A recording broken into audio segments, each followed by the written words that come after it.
Miriam received a call demanding $2,000 to release her daughter. She paid the ransom but never saw her daughter again. Determined, she captured 10 cartel members, seeking justice on her own. This is the story of Miriam Rodriguez. In 2012, Miriam Rodriguez's daughter was kidnapped by a dangerous cartel in Mexico. After paying a ransom and waiting, Miriam realized her daughter wasn't coming home.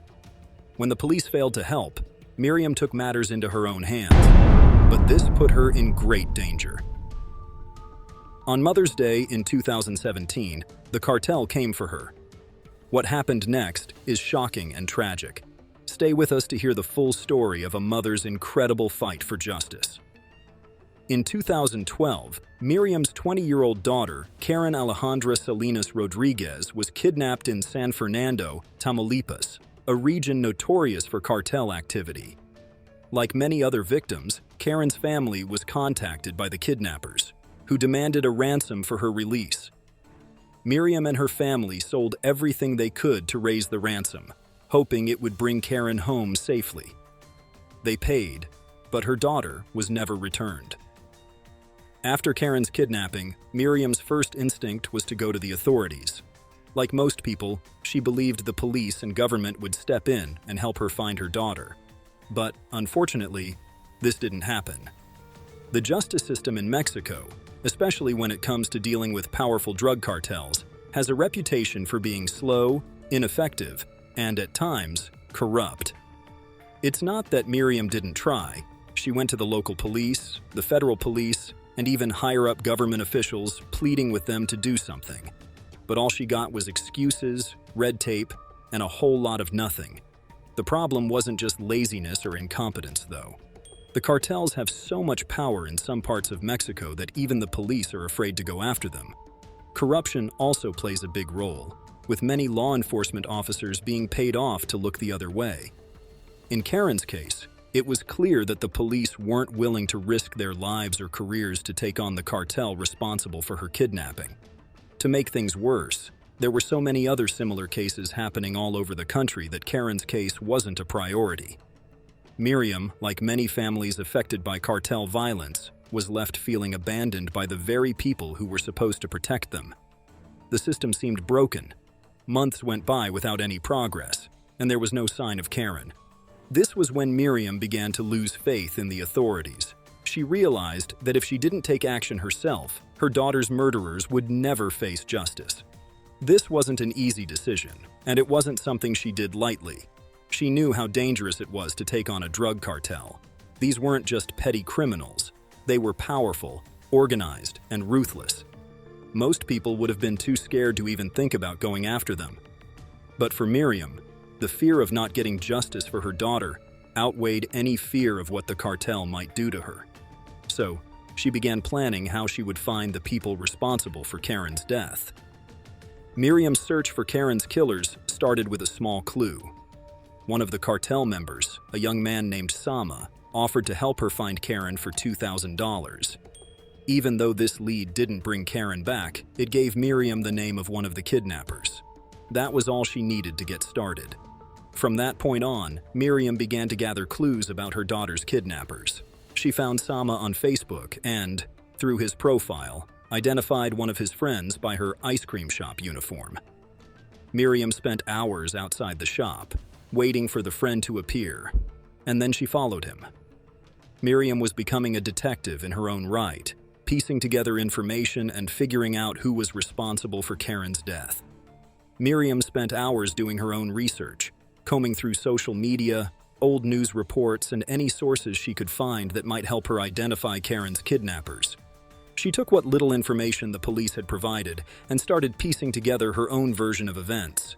Her instincts and attention to detail were impressive, and it wasn't long before she had a few leads. Miriam also used her natural charm and resourcefulness to get more information. She asked questions, followed up on rumors, and slowly but surely began to map out the network of people involved in Karen's kidnapping. It was risky. She was digging into the activities of one of the most dangerous organizations in Mexico. But she didn't care. So she decided to go undercover, using disguises to get close to the cartel members without raising suspicion. Miriam became a master of blending in. She crafted various personas to get information, sometimes posing as different people to get closer to her targets. In one instance, she dressed up as a health worker, carrying a clipboard and going door to door under the guise of checking on local residents' health. In another, she posed as a pollster, conducting fake surveys to gather information on her daughter's killers. Every time, she changed her appearance just enough to avoid being recognized. Her disguises were incredibly creative. She'd change her hair color, her clothing style, even the way she walked and talked, all to throw off anyone who might suspect her. And it worked. Most of the time, the people she was tracking had no idea that this harmless woman was actually gathering intel on them. After spending months going undercover, collecting details and mapping out the cartel's network, she began to track down the people responsible for Karen's death. Miriam's first target was one of the lower-level cartel members. She followed him for days, studying his habits, where he went, who he met with, and when he was most vulnerable. She noted down his routines, his favorite spots, and how he moved around. Miriam did all of this without ever being noticed, even though she was in the heart of cartel territory. This level of dedication shows just how fearless and relentless she was in her pursuit. When the time was right, she confronted him. But Miriam didn't just walk up to him and make an arrest. She used her wits to trick him into thinking she was no threat. She caught him off guard, and before he knew it, he was being turned over to the authorities. This was just the beginning. After that first capture, Miriam continued her hunt, moving on to the next person in line. She wasn't just going after small-time criminals. Some of the people she found had tried to leave the cartel and start new lives. Some had become born-again Christians or flower vendors. But Miriam didn't care about their new lives or the fact that they had tried to turn over a new leaf. For her, there was no forgiveness for what they had done to Karen. In one notable instance, Miriam tracked down a cartel member in a chapel where he was praying. When the congregation protested his arrest, Miriam responded coldly, asking where his compassion had been when they killed her daughter. It wasn't always easy, and there were times when Miriam had to lay low because of the immense risk she was taking. But she was patient. She knew that rushing things could cost her everything.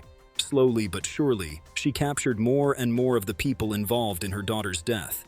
Each time, she used the same level of care and precision, stalking her targets, gathering the information she needed, and then moving in at the perfect moment. Over time, she was responsible for the arrest of at least 10 members of the cartel.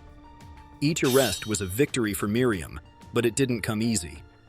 She worked closely with law enforcement, providing them with the evidence she had collected over months of investigation. While the police had been slow to act at first, they couldn't ignore the mountain of proof she had gathered. One by one, the cartel members were arrested and charged with their crimes. Some of them were tried and convicted, while others were still awaiting their day in court. Miriam's evidence was critical in each case, and the authorities knew that without her, many of these criminals would have continued to walk free. For Miriam, the arrests were a bittersweet victory. On one hand, she had done what no one else had been able to do. She had brought her daughter's killers to justice. But on the other hand, she knew that nothing could bring Karen back. Still, the arrests gave her a sense of closure and purpose. She had set out to do the impossible, and she had succeeded.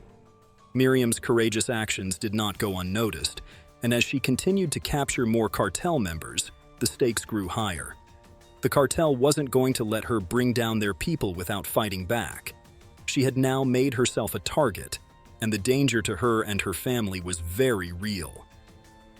Despite knowing the risks, Miriam pressed forward. She had received multiple threats from the cartel, both directly and indirectly, warning her to stop her pursuit of justice. But Miriam wasn't the type to be easily intimidated. After losing Karen, there was nothing more they could take from her that would break her spirit. At one point, the threats became so intense that Miriam had to relocate her family to protect them. She took extra precautions to keep her movements secret, knowing that any misstep could be fatal. After spending years tracking down and capturing the people responsible for her daughter Karen's kidnapping and murder, Miriam knew she had made enemies. La fuga de los reos secuestradores hubo una fuga masiva de reos, todos sabemos. Debido a en esa fuga masiva se fugan 2 reos de los secuestradores de mi hija. Uno fue recapturado, pero uno aún sigue libre. A raíz de eso, yo también pedí seguridad en lo que este reo fuera recapturado, que hasta fecha no ha sucedido. In March 2017, 29 inmates escaped from a penitentiary in Ciudad Victoria, where Karen's kidnappers had been imprisoned. Some of these inmates were the very people Miriam had helped put behind bars. Knowing the risk this posed, Miriam asked for police protection. The local police agreed to send patrols to her home, but it wasn't enough to keep her safe. On May 10, 2017, Mother's Day in Mexico, Miriam's worst fear came true. She had recently broken her foot while chasing down a suspect and was using crutches to get around. That evening, as she hobbled to her front door, a white Nissan pulled up in front of her house. The car was driven by some of the escaped inmates, and they were there for revenge. They shot Miriam about a dozen times before speeding off. Her husband found her lying in their driveway, her hand still inside her purse, where she kept a pistol. Miriam had been preparing to defend herself, but the attack happened too fast. She died right there, outside her home. People everywhere were outraged that the Mexican government hadn't done more to protect her. She had received threats before, and she knew she was at risk. But the system failed her again, just like it had failed to find Karen's killers. If you found this video powerful, please like, share, and subscribe for more stories like this.